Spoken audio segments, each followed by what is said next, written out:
Coucou, voilà. Donc en fait, quand on a repensé plusieurs fois à ce que j'ai expliqué dans la vidéo précédente, à savoir que notre esprit est à l'extérieur de nous.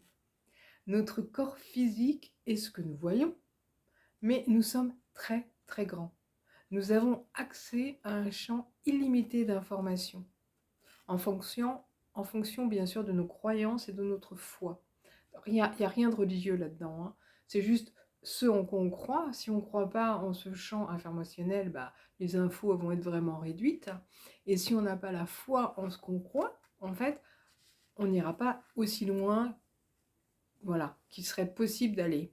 Donc en fait, c'est pour ça que c'est intéressant de se renseigner, je trouve, sur la physique quantique, car en fait, elle fait beaucoup de découvertes récemment, et elle fait des ponts entre la physique quantique et notre vie. Et ce qui fait que du coup, bah, c'est vachement plus facile, en fait, pour moi en tout cas, pour comprendre. Voilà, c'est plus visuel. Alors, donc, pour en revenir à cette information de Bruce Lipton, bon, j'ai écrit un petit papier hein, pour suivre mes idées. Eh bien, si j'accepte que mon cerveau capte des informations extérieures qui lui viennent de, je vais l'appeler, de ma meilleure version, je commence à voir les choses différemment. Et notamment, je vois mon corps d'une façon très différente, parce qu'il devient mon véhicule, dans le bon sens du terme, bien sûr, hein. Et j'apprécie d'autant plus tout ce qu'il est capable de faire. Marcher, manger, toucher, attraper, ressentir les émotions, goûter, alors goûter des aliments, mais goûter à la vie, et tout ça sans que je ne lui demande rien.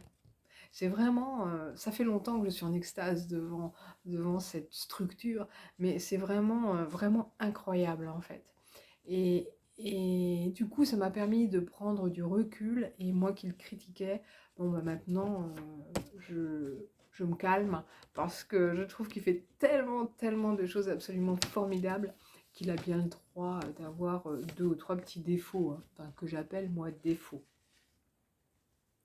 Alors savoir que mon esprit est en fait éternel, ça me bouscule un peu quand même. Et en même temps, ça m'a ravie. Parce que, évidemment, ça répond à plein, plein de questions, comme je vous le disais dans la vidéo précédente, puisque la mort n'est plus du tout ce que je pensais, en fait, hein. Et je comprends maintenant pourquoi voilà, j'ai pu rentrer en communication avec des défunts, pourquoi j'entends des choses quand je magnétise, pour aider la personne, hein, bien sûr.